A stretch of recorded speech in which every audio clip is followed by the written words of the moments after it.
those joints, pack those bowls, and fire up those nails. Because you're listening to Blazin with Bobby Black on Cannabis Radio.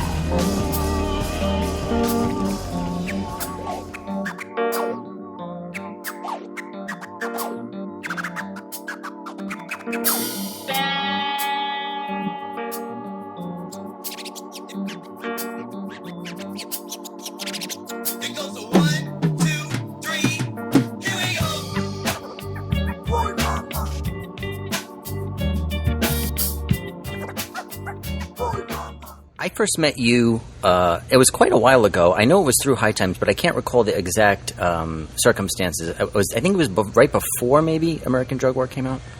I was probably in New York shooting interviews, probably for the first American Drug War, right? Is that where you were? It was probably New York, right? Yeah. So it was probably something to do with that. I'm sure I was in New York filming interviews for the first Drug War. So yeah, it's like a decade. Yeah, time flies so fast. You know, the older you get, it's faster it seems to go. It's crazy. And we've all been at this thing for a long time now. It's like ready for some change finally, right? It's crazy. Yeah, and being high doesn't help either. Things tend to get lost into the files of time. I've found personally. So I want to start off by talking a little about you and your background and your history before we get to all that good film stuff. I know by watching American Drug War, I know that you grew up in Texas and you had a pretty normal. You talked about your family and pretty normal, middle class kind of upbringing. You mentioned in the movie your brother Kurt was someone who was more involved with, substances and stuff. I was curious. When did you get turned on to cannabis? Was it through your brother Kurt? Was it with Bill later on? What was your first exposure to cannabis? Well, actually, before, I have kind of a strange childhood. I was born in Connecticut, and then I lived here in Northridge from the time I was 3 till I was 9, out here in Los Angeles, Northridge. And at that time, my brother was 10 years older than me, and he was taking acid, going to Doors concerts, starting fights with my parents, and, a lot of craziness. So I guess I was exposed to acid and cannabis and everything at a very, very early age. Now, I didn't really start smoking or trying cannabis till later in Houston, probably junior high. I think it was my sister's boyfriend was making runs to Mexico in his Camaro, coming back with big brown bags full of some really, really crummy Mexican stuff, as I can remember correctly.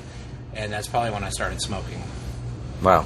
Did we mentioned earlier Bill Hicks was your childhood friend? Did you guys meet in high school? Or was it before that? He was in 9th grade and I was in 10th grade. Yeah, we met at Stratford High School in Houston. And did you guys smoke together a lot or no? No, not so much? Bill was like straight arrow. Bill was a really odd kid, which is like, I had my different circles of friends, and I had my, I guess back then we called them the heads, right? There was like the one group of friends that the jocks were actually afraid of because my friends had guns and big cars and sold drugs, and some of them even robbed houses and stuff, and some bad kids. And then I met Bill Hicks, who was on a whole nother level because he was like me. Are we allowed to curse on this show? You can say whatever you want. He would be like fucking with everybody hard, way harder than any of like the friends that I consider to be like badasses in school. Then comes this like kind of nerdy guy who's like really fucking with like jocks and fucking with the teachers, and like he had balls, you know what I mean? He had like crazy balls, and he was funny, and he made me laugh. And so a lot of my friends back then thought I was like crazy for hanging out with Bill, but I just, I'd never met anybody like him, and before you know it, we started a rock band. And it was because my brother had played in bands that, we always had a room in our house filled with instruments, bass guitars, drums, everything, and kind of like how it all launched. And the band, was that the band Year Zero? No, Year Zero's way later. Bill wasn't in Year Zero. That was Stress. Oh, okay. So, Stress. Yeah, Stress. Oh, yeah, we were the first punk band. We were punk before punk, yeah. Was there? Are there any recordings of that still exist? Hell yeah! Oh man, I gotta. There's a whole Stress photo album. Yes, yeah. There's a whole mythology to Stress. Oh, see, this is an aspect of you and your past I had no idea about. I'm so glad I'm learning about this. I want to check out some of that music. Oh yeah. Speaking of some of the past that you had with Bill, actually, I brought with me. You gave me years ago when you first came to High Times. I'm going to pause for a second. I want to grab that. So, speaking of the old days with Bill, when you first met me and came to High Times, and you found out I was a Bill Hicks fan, and back then there wasn't as many Bill Hicks fans as there are now, but you hooked me up with some really cool videos, and I still have them, VHS, of course. oh my VHS, God. the old days. We got Ninja Bachelor Party, we got Sane Man, and we got On the Seventh Day in Waco. So I want to talk a little about these, because these are pretty crazy. Tell me a little... Just so you know, I probably hand-dubbed each one of these, so you know, these are like super authentic. Yeah, this is pretty amazing stuff. This is like old school B movie classic, like the kind of stuff that Sam Raimi was doing, you know, in high school and stuff. And so, tell us a little about this film and what inspired it and how it came together. Ninja Bachelor Party. Ninja Bachelor Party. Okay, well, I mean, you know, we had wanted to make a movie for a long time. I mean, actually, we all wanted to make a porno movie for a long time, but we couldn't find any girls to do it, right? So we were all watching this kung fu theater, and we decided we were going to make a karate movie. And funny story, I actually sold cocaine in order to buy my first color VHS camera system. And Wow. back then, a video camera, this is like 84, was kind of a big, you know, it was like thousands of dollars to buy a color video camera. And Sure. 84, a portable one, it was big. And I bought a VHS color Panasonic color. We started shooting it, and we actually filmed for 10 years, and then and the movie had no plot, it had no nothing. We just kept shooting all these scenes. We put it on hiatus for about 6 months, and then one day Bill called, and he said, "What if your character was addicted to Robitussin?" And I was like, that's it. That was like the missing link. And so then we went and we did the entire soundtrack in 2 weeks. And so we took 10 years of filming, and then we sat there and did like a voiceover session for 2 weeks with my character being addicted to Robitussin and Bill playing like the good master and the evil master. And then we basically edited the whole movie upon that plot. So I should tell everybody. There's probably about 100 hours of outtakes. Wow. Of the Bachelor Party. And even though the movie's 23 minutes long, it took 10 years. And what's so cool about it is that there's all these different people playing different roles in the movie, but all the voices are overdubbed, and they're... It's trippy for me because Bill plays... I mean, my real mom and dad are in this movie. And Bill does my mom and dad's voices through my mom and dad. So to this day, it still freaks me out to watch it. Yeah, it's pretty trippy to watch all different people being voiced by Bill Hicks in different accents. It's pretty cool. So then after that, we have this one, and this is more of a... this is probably, I guess, the first comedy concert of yeah, his? I mean, first ever, you know, I mean, I was filming Bill doing a lot of stand-up and all that. You know, he had a lot of battles with drugs and alcohol, but when he went sober, suddenly he, like, turned a new leaf, and he was able to, like, headlining, and he was, like, doing these, like, you know, amazing, like, hour-long shows or hour-and-a-half-long shows, and I said, we got to capture this. And so I was a producer at Austin Access, which is pretty amazing access channel in Austin, Texas, and we're going to get to Alex Jones and all this later, but this is, you know, this Austin Access, you know, like, a lot of amazing things came out of that, like Rick Linklater, and a lot of big talents came out of this. But so I was able to check out this big camera system and bring it to the comedy club, and back then it was all a switcher, right? So we had like the 3/4-inch cameras with the switcher going to the one deck. You know, you had to like edit it live, right? So when people watch Sane Man and they're like, "Why do you put these audience shots in there?" It's like, you don't understand. Like it was edited like on the fly. You know, we had that one chance that one night, and so any audience insert you see in the Sane, because now Sane Man has been released by Warner Brothers, and you know what I mean. It's like so crappy. It's like you go back and it's all this major distribution for this super homemade movie. But I think the performance is probably one of my favorite performances. It really captured like the really raw essence of Bill. Like just, you know, it's really amazing performance. Absolutely. Yeah, I know what you mean about the editing on the fly. We used to do that at the Cannabis Cup in Amsterdam years ago. I was part of the video crew for a few years, and we had like a 3 or 4 camera shoot going of the live performances.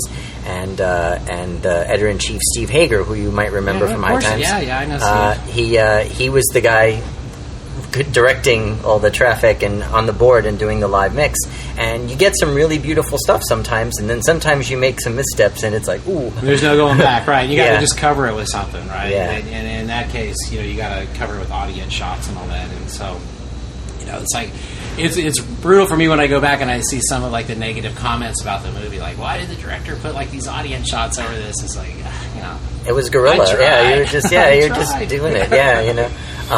So I'm a little confused though, because you said earlier that you didn't smoke with Bill, that he was a straight edge sober guy. Okay, well, we were jumping around in time. Okay, Yeah. so when I first met Bill in high school, I mean, he was extremely never touched a beer. I mean, he wouldn't like touch a drop of alcohol or anything like that. He ran track. He was like as pure as the white driven snow, as they say. As Bill Hicks folklore has it, I can't remember exactly what year it was. Probably around, jumping. I mean, in high school, we're talking 70s, right? You understand? This is like 70s, right? And so Bill, I think it was probably around 82 or something like that, decided one night all of a sudden to say, like, I want to try alcohol. And he went from no drinking to drinking like 10 shots of tequila at once. And that started like the new different Bill Hicks of screaming on stage. And, yeah, it's actually kind of a famous story where he just, one night he said, what's a drink people drink? And I was like, margaritas. People like margaritas. And he's like, he ordered a bunch of margaritas. He downed them all and went on stage. Wow. Ended up screaming and screaming. Well, because a lot of his most famous routines, he talks about psychedelics, he talks about weed and legalization kind of and stuff. And so that's why I was a little confused about him being straight. So once he took that step over the edge and he started, did he then like voraciously go after everything? He tripped a lot more than he smoked. Smoking marijuana, just doesn't agree with everybody. People are always That's asking true. me if Alex Jones smokes pot, and he doesn't. Bill, when he would smoke pot, he'd be like the guy that goes stand in the corner going, I'm in hell, I gotta what am I doing with my life, and all that. But he would take a bag of mushrooms and go on stage and I'm reading the audience's mind and all. So it just, marijuana didn't agree with him, but hallucinogenics did. That's amazing. And alcohol was like, gas on the fire. Yeah. So you obviously spent time with him. Were you on tour with him when he would go on comedy tours? Did you guys go on the road together? I would go certain places with him, but a lot of, actually what ended up is we ended up doing most of the recordings of his show in Austin, and then we recorded one album in San Francisco. So at the time I was playing in another band called Year Zero, so when his career started taking off, then I had a band called Year Zero that was from my other high school friends, and we got signed to Chrysalis Records. And so we both kind of had parallel careers going for a little while, and we would crisscross in various towns. Gotcha. Tell me a little about Year Zero. I don't know too much about it, but I'm familiar with. I've heard some wild stories about it. Well, it was back in high school, Bill and I played in Stress, and then my other friends, Brett Ballard and Bob Riley, they played in another band. And so when Bill became a comedian, then I started playing with these other guys, and they moved to Austin, and we actually became pretty much like a kind of a badass kind of three-piece trio, kind of, I don't know, hard rock funk band with a lead singer that could kind of do the, I don't know, sing like the guy from Yes or Sting. He had like a really Wow. powerful high register kind of thing, and we got signed to Chrysalis Records, and we got $500,000 record deal and the whole thing, and then the record company just destroyed us, turned us into like a pussified piece of shit. Oh. Then it was politics that got it lost, and then the guy that had signed us, he's a huge record producer now. Had kind of a political falling out with all the brass there, and because of that, Chrysalis dropped us, and so goes the career of a rock band. At the time, Bill was kind of cycling around, and then Bill and I started a new band called Marblehead Johnson. Wow. Do you still play music at all? Or? A little bit. I've done soundtracks. I still have a studio, recording studio in my house. Cool. Yeah. Cool. Well, obviously you went in a slightly different direction. Instead of performing music professionally, you went into filmmaking, and also you produced Bill's comedy albums as well. And then you went on to write a book about Bill. This is how long after he passed did you write that? I probably spent about 4 years on that. It came out in 2005, 2006, so I don't know. I probably worked on it from probably around 2001 to 2005. What's interesting about this book is, back at High Times in the old office, we had to do this big office cleaning when we were moving offices, and there was piles and we would get CDs and books, like lots of them in, and sometimes people would just make like a pile, like if anybody wants, come take this. And I found this book in the pile, and I was like immediately like, "Oh my god, I gotta have this book!" Who And I did grabbed give it. that to? And Who's it written it was to? for Steve. I believe it was Steve Hager. I don't know if it was Oh my God. Steve Bloom, Steve Hager. I don't know, but this is actually someone else's book. But I was gonna like, get it's you for mine that, now. Steve. So I'm gonna, like, get rid of I'm one of gonna your books I'm gonna now. have to make you rededicate it to me now. So. But yeah, so you guys, I should mention that Sacred Cow Productions is your production company that you started back then, right? And it's still going on, same company. Yeah, it's crazy. You know, it's kind of a funny story, and this is our little segue into the marijuana thing here. And that is, for the last several years, I've been working on a documentary that was kind of doing an investigation of all these publicly traded marijuana companies, and kind of getting into some of the more fraudulent ones, and trying to get, you know, kind of like a little bit of an American greed type story, and kind of going after it, thinking like all these publicly traded companies were bad, and then, you know, started realizing they weren't, and then the next thing you know, I'm being offered a publicly traded company, and so Sacred Cow is actually going to be merging into like a new company called Tenea, that's going to be a media company / cannabis company. Wow. In the acquisitions field and things like that. It's crazy. Cool. So yeah, it's we're getting ready to start a whole new chapter here. Cool. All right, so you mentioned that your company is now merging into a new company, into more of a cannabis media company. Obviously, this is something that you spent a great deal of time in your film career working on, is cannabis industry documentaries. It started with the first American Drug War movie. Tell us a little about how that came together, what the inspiration was for that. God, I think it was... Film-wise, it was a documentary called Grass. Do you remember that one? Yes. And that was a big inspiration. And I saw that, and I thought, like, well, what if somebody did a movie like this, but it covered, like, all drugs, and not just marijuana, right? But it was kind of like a picture of the whole thing. And again, a lot of it had to do with the inspiration of my brother, and and the fact that, he was schizophrenic, and he basically died of a seizure from drugs that he was court-ordered to take. And, my mom and dad both, like, my mom and dad were like corporate, drinker types, like 3 martini lunch business people. And, and so a lot of it had to do with just the hypocrisy of the government, like calling certain things, the way they're classifying drugs and things that aren't drugs, including cigarettes. And just thought it was time for somebody to really blow the lid off of it. Yeah, in the movie you called the drug war a massive deception and profit scheme. I guess the easiest way to figure out any shady stuff is to always follow the money, right? Yeah, absolutely, totally. I mean, and it is. I mean, to this day, I mean, it's still. Watching World News last night, some new thing about CBD is like, I'm so sick of hearing the same story about CBDs helping children. It's like, we've heard this story now 1,000 times, and yet people act like it's the first time. Oh, CBDs are good for like kids with for seizures. Like, yeah, we've heard that like over and over and over again, and yet, well, Schedule 1, no, we can't do anything. And so, what more do you need to know that it's a scam? It's just a scam, the whole thing.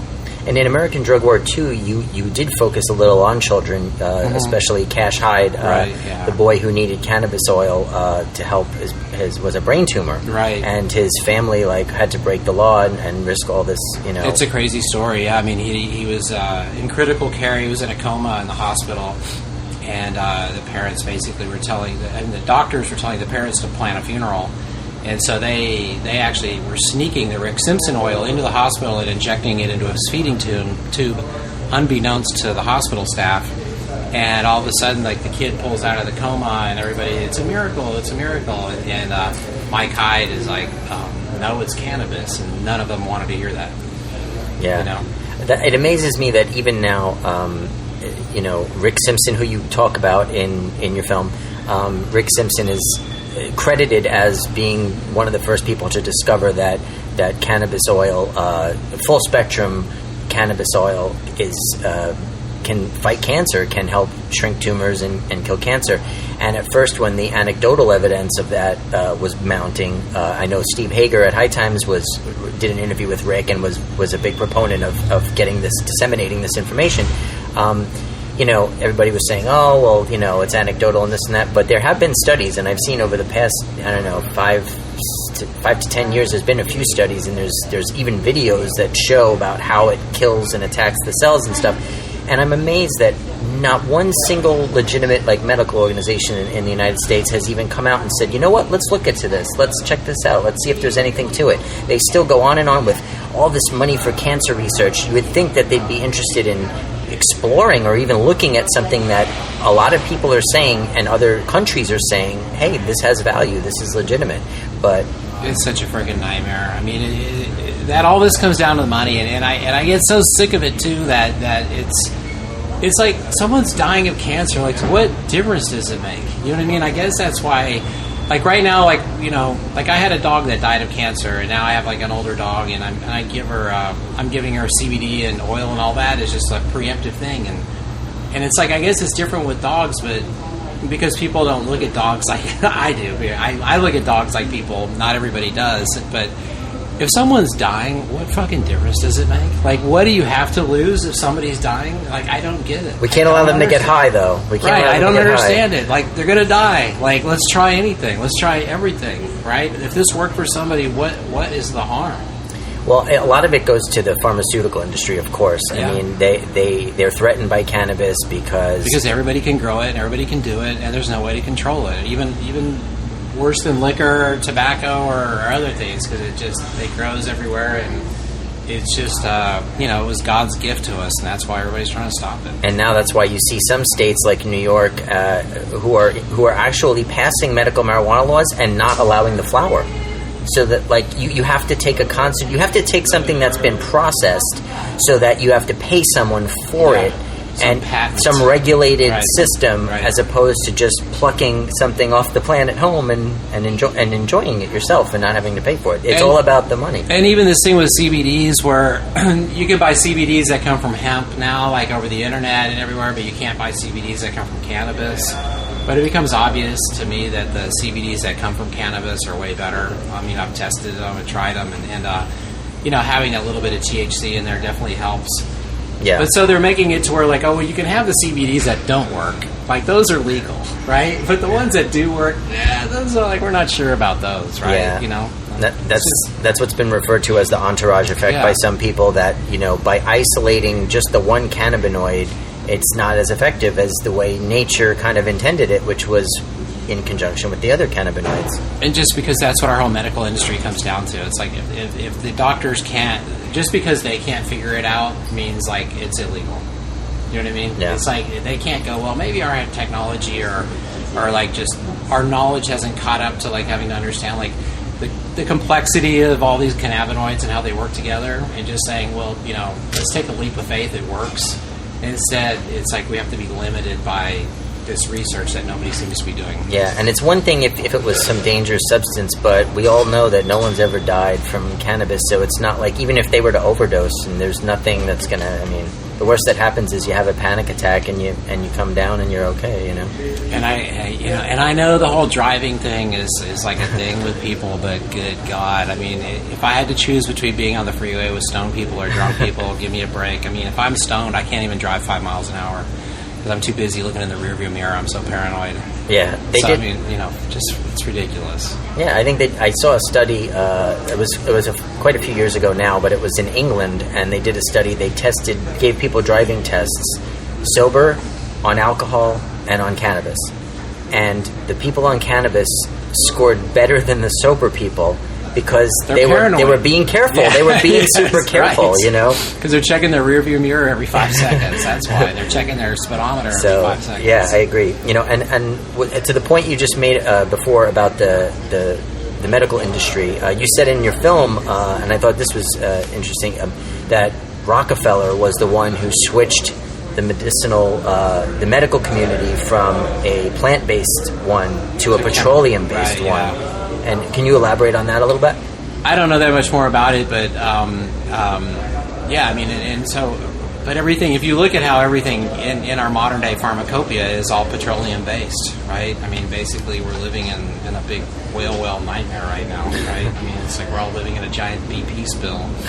From the air we breathe to the plastic we drink out of the bottles we all drink out of, and everybody's getting cancer. Go figure, right? Go figure. Yeah. And that's how they stay profitable. Yeah. All the chemicals and preservatives and dyes and everything they put in food and processed food, and and cleaning products. It's another thing people don't think about. That how did I get cancer? Well, you're using all these chemical cleaning products all around your house every day, and there was one thing I saw in 60 Minutes where this flooring company that does wood flooring, I forgot the name of the company. They were using like a formaldehyde kind of coating, and it was off-gassing all this, and people are like dying and getting sick. And how would you ever know it was your wood floor that was killing you? So that's why there's been this big movement. And my wife and I are very much we try to buy as much all natural as we can, organic and all natural cleaning products. My wife makes her own soap, her own laundry detergent sometime, because it's just it's crazy. You never know what they're putting in stuff. It's tricky, but then you have things like your house gets termites. Like, what do you do? And you got it's like there's just things that happen in life where you're like, damn, That's true. It's hard. It's hard. Well, we're going to take a quick break to hear from our sponsors and for us to do a quick dab here at the Hitman Coffee Shop. We've got a awesome compound collection piece from Hitman right here, which we're going to be hitting up in a second. I've also got some of Hitman Farms delicious concentrate, presidential OG live resin. So we're going to be hitting up some of that, so that's pretty cool. But we're going to do that, and we'll be right back with more from my guest this week, Mr. Kevin Booth.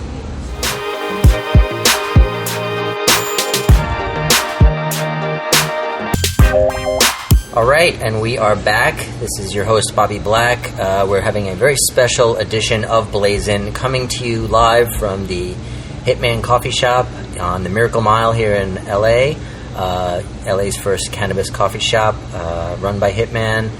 Pretty awesome spot. What do you think of this place, Kev? I'm blown away. I can't believe Dougie. Damn. One second the guy's like selling pipes. Next thing he's like owns like a freaking art gallery. This is like crazy. I'm in the wrong business. What the hell? Yeah, this is crazy. Yeah. The guy's doing great. It's amazing. I'm blown away. Yeah. So my guest who you're hearing right now is Mr. Kevin Booth. He is a filmmaker who made American Drug War, American Drug War II, How Weed Won the West. How Weed Won the West was about centered around California and Los Angeles, was it not? Yeah, it was just kind of like a snapshot of what was going on at the time. Of course, the story of California is that it's almost getting ready to change. It's almost getting ready to change. And it was one of those chapters around 2009 where it was almost getting ready to change. But yeah, it was cool. And I was able to kind of dip back into the Alex Jones thing on that thing. A quick story: Alex Jones was originally involved in the first American Drug War, and he and I had worked on some other movies before that. Martial Law and American Dictators, and I decided I was going to go solo. and American Drug War was going to be my first solo project, but I decided to bring Alex back into the fold for How Weed Won the West, just because I thought it would kind of mix it up a little bit, Yeah, that's a perfect segue, because I was going to head into some Alex Jones territory next. Because aside from the weed stuff, and Alex Jones was in How Weed Won the West, but you've done some other conspiracy type film stuff with him. How did you meet Alex Jones, and how did that collaboration and friendship come about? Well, at the time, once again, I was working up at Austin Access in Channel 10 in Austin, Texas. It was amazing, probably one of the best access channels in the nation. And in Austin, what made it so great was that because it's Channel 10, anybody that gets a basic cable subscription gets Austin Access. Unlike LA, where it's like Channel 5,300. You know what I mean? No one knows. I don't know what it is, right? But in Austin, it was huge, right? Everybody watched it. It was great. So I could make a music video and 300,000 people are watching it the next night. So back then, this before the internet, it was an incredible outlet, you know, and so it became like my home base up there. And so Alex discovered it too. He was just getting out of high school. And I remember it was right before Bill died, and Bill and I were working on the Sacred Cow Halloween special, and we were working on some other shows, including doing this stuff about Waco. And suddenly there was this new young guy on there who was just sitting in front of a star map talking about the New World Order, and he didn't really, we couldn't really figure out who he was or what it was, but he had a certain kind of magnetic thing about him, and then it wasn't long after Bill died that I kept running into Alex all the time, just in the snack room at Austin Access, talking about Bill, talking about everything that happened, and Alex got involved with the Branch Davidians after the government burned down the compound, and that was part of it. Like Bill turned that whole bit into the thing about how the government started the fire and the whole thing, because Bill and I snuck past the DPS checkpoint during the siege, and we actually got close to the compound, where all the media was during the actual siege. Wow. When they were all still in there and helped us, the whole thing. Wow. And so cut to a couple months later, and now I'm getting to actually meet the people that survived the thing through Alex, and Alex actually raised the money to rebuild the church. And so I started off with Alex, with us just going to Waco a whole bunch to interview all the survivors. So did Alex and Bill know each other? They met one time. And that's, there's a big conspiracy floating around the internet about that. I turned Bill never really died. He turned into Alex and all that. Yeah. And I've told people it's not going to make any difference. There's some people out there that are just going to take this and edit this into a new YouTube video tomorrow. That's cool. And I'm flattered on some weird level, I guess. But I actually did see the two men in a room together at one time. They met, and Bill actually watched some Alex Jones shows at my house one time. Well, people have seen Tony Clifton and Andy Kaufman in the same room before, too. I don't know what to say. It's funny, that's obviously one of my questions, one of the things I wanted to get to, because like you said, it's been all over the internet for so long. It's been this crazy conspiracy theory that Bill Hicks faked his death and turned himself into Alex Jones. And I will admit that there is a little bit of a similarity there. There's a bit of a facial similarity. There's even a bit maybe of a voice similarity, but that's probably more of a regional thing. But it just seems so absurd to me that, people have devoted some real serious effort and time into this, and it just seems so silly to me. Like, why would Bill give up this incredibly promising comedy career and his whole identity as a human being to become this ranting right-wing character? Like, I get the Andy Kaufman-esque, inside joke of it, but for the rest of your life? Like, wouldn't you do that for a year or two, like Joaquin Phoenix, and then go back to being Bill Hicks? I was actually thinking about doing a documentary about it, although I know that it would really piss off all the Hicks fans. And the very topic of it just pisses, the Hicks fans are a very prickly bunch. Oh. I remember when I first started working with Alex, I would actually tell people, because people were always having to remind me that Alex is no Bill Hicks, and I was like, I get it. And Bill was a comedian, Alex is a crazy conspiracy guy. I get it. I'm there. But it's weird. It's almost, because it reminds me a lot of the stuff with my brother. My brother was schizophrenic, and he used to think he was other people, and other people were other people, and it's almost like some mental illness, some spreading mental illness or something that because at one time, like Alex and I, when somebody first made a video about it, and Alex and I cracked up seeing it, so we were kind of joking about it, and then from there is when it really spun off, and a bunch of people picked up on it, and so for me, it's always been a little bit of a social experiment of if we just start off just some crazy little conspiracy, let's just see how big it can get without even trying. Yeah, I was wondering if maybe secretly you got a kick out of feeding the rumor. Yeah, it's a little fun. Yeah, just to see how many crazy people will go with it. Sure. There's a line in the book right at the very end where you say after the funeral that you got in the car and Bill was there and he said, "I did it. I pulled it off," or something. I was doing a lot of drugs, because and that's the thing that people keep pointing to. One guy that no, I know. It's and he's he says it right in the book. It's proof is proof. It's just a line in a book. You could have easily made it up. I love all the dental records where people have the dental records and the eye things, some iris scanning, in other words, drawing a triangle on Alex's face, and I draw a triangle on Bill's face. You see, it's I could draw a triangle on anybody's face. It's what are you proving? Well, Bill Hicks was Kevin's best friend, and he made films with him, and then just as soon as Bill dies, Alex Jones becomes his best friend. Alex Jones starts making, and it's okay, that's not proof of anything. I don't know, and people are always asking me if I'm really with the CIA. It gets to the point where you're I don't know, maybe I am. If I am, I don't know. That's how good it is. Deep state. Right? You're deep state. Yeah, I'm so deep that I don't know myself. So about Alex. So, when I first became aware of Alex Jones, he always had this persona going and stuff, and his way about him. But he seemed I liked him. He seemed likable, and a lot of the stuff he was saying I kind of agreed with, or I thought there was something to. And then it seems as time has gone on, he's gotten more and more crazy, Yeah. angry, off the deep end, and as someone who knows him, I'm guessing, this is just my take, I'm guessing it's theater. I'm guessing that it's a Glenn Beck kind of thing where he's just, jacking those ratings up, firing his base up, and just doing it, and then when he gets off camera, he's probably like, whatever, or like the way Stephen Colbert used to pretend to be a conservative when he was really a liberal. I know Alex probably wouldn't want you to blow his cover too much anyway, but like, what is he like in person? Is he really like, is he a nut, or is he... Like when I first met Alex, I thought he was one of the funniest people I've ever met, and so the first video I ever made with Alex was called Best of Alex Jones, because he had all these hilarious videos, like the time he confronted George Bush before he was even governor, and the Texas sheriffs picked him up and drove him out to the country and dropped him off like a stray dog, just so he couldn't get back to the George Bush thing in time to like fuck with George Bush anymore.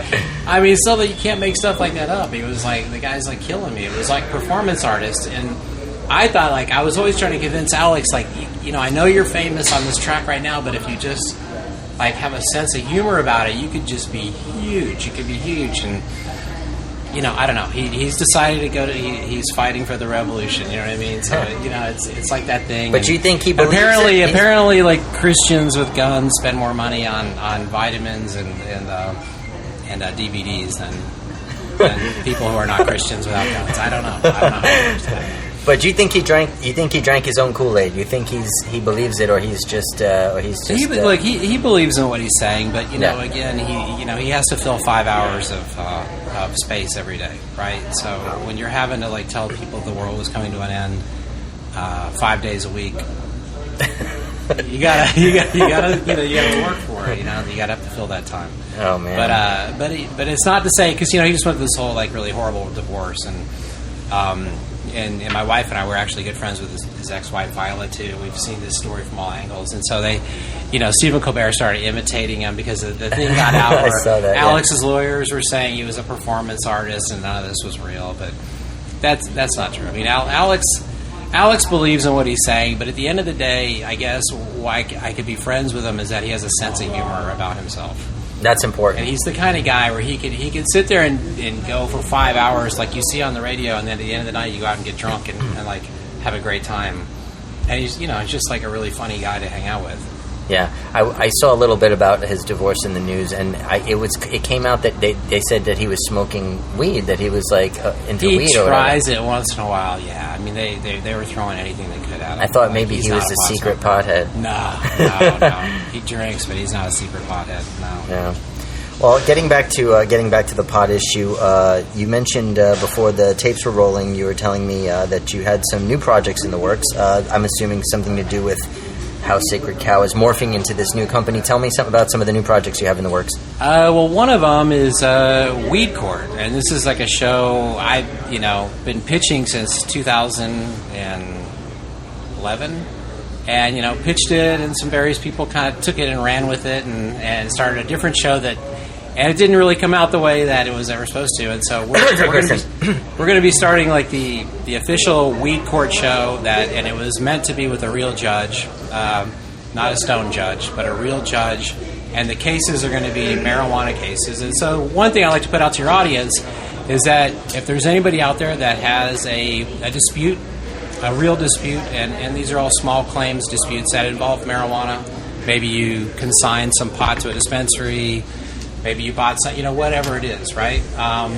Bring it to us, contact us, because we're looking for plaintiffs and defendants to get this thing rolling. And Judge Jim Gray is going to be the judge on this thing. And it's going to be done like a real courtroom show, and one of our agents behind this thing is actually the guy who discovered and created Judge Judy.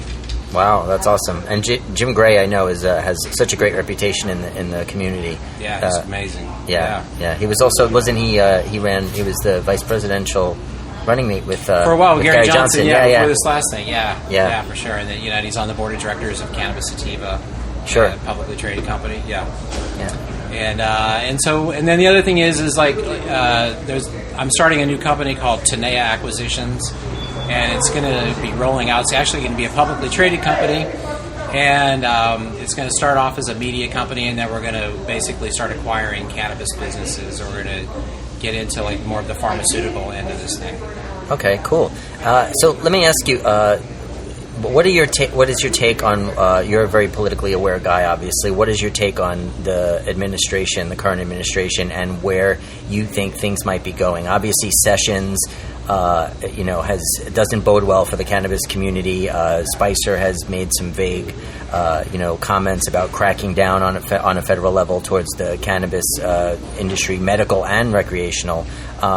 What do you think? A lot of other people on the other side think, well, Trump's primarily a businessman, and if there's money being made and businesses behind it, he's probably going to let it develop. What do you think?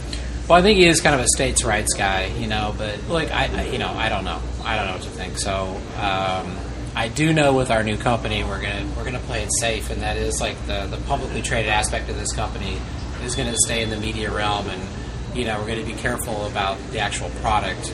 I think the future for medical right now is definitely a lot safer than the future of recreational. I myself have never had trouble getting marijuana, so I don't, I understand that medical, recreational, like who cares? Like there's pot, there's so much pot out there, and I know there's a lot of black market too, but I don't know. I like to think that they've got plenty of other things to worry about, but I have no crystal ball into these people's brains. Yeah. So for your new projects, you gonna make them and shop them around? Or do you already have a deal in place of where it's going to be released? We're going to be making them and shopping them. We have like some big agencies and management behind us, and so we're going to be looking for mainstream things. And so we're looking at we're going to be creating marijuana brands that we can sometimes feature in some of our shows, but we're looking at getting shows more into like the Netflix and into kind of Netflix, Showtime, HBO, like kind of like the more big mainstream thing. Cool. Awesome. Well, I will definitely be keeping my eye out for that. You'll have to let me know because I want to definitely want to check out your new projects. I'm also doing a deal with George Young, too, who just got out of prison. Oh, right. He was, Johnny Depp played him in the movie Blow, and George just got out of prison for the 100th time. Yeah. And he's been on the show before. We've had him on Blazin before. Yeah. Cool. So we're going to be, helping him with a podcast and also like hopefully some sort of a drug war show. Awesome. Well, I'll definitely want to check that out. Well, Kevin, thanks so much for taking time to talk to us. Where can people find you online to check out your projects and all that stuff? Social media, online, website, anything? Oh, my God. Just Google my name. I have so many screwed up websites. I have like 20 screwed up websites right now. But, the new company is going to be called Tenea Acquisitions. But, of course, I have sacredcow.com, americandrugwar.com, howweedwonthewest.com. Facebook is a good way. If you want to just talk to me, find me on Facebook or Twitter. Cool. Well, I'm going to post links to all of Kevin's websites and stuff on our Facebook page, facebook.com/Blazin With Bobby Black. Kevin, thanks once again for joining us. It's been really fun seeing you again and catching up and learning about all your fun projects and stuff. Thanks so much for having me, man. All right, man. All right, and that's going to wrap it up for this edition of Blazin', coming to you live from the Hitman Coffeeshop in L.A. I want to thank Dougie and the Hitman crew and Fabian and everybody here, Mike, for letting us set up in here today and do our recording. It was a lot of fun. I want to thank our sponsors, 420 Science, the most trusted head shop on the net. Check them out at 420science.com. I want to thank my buddy Josh for coming out and working camera duty to get you guys this killer video. Please be sure to follow me on social media, Twitter @Bobby Black, Facebook and Instagram @BobbyBlack420. And please subscribe to my new YouTube channel. Until next week, this is Bobby Black saying, blaze on and peace off.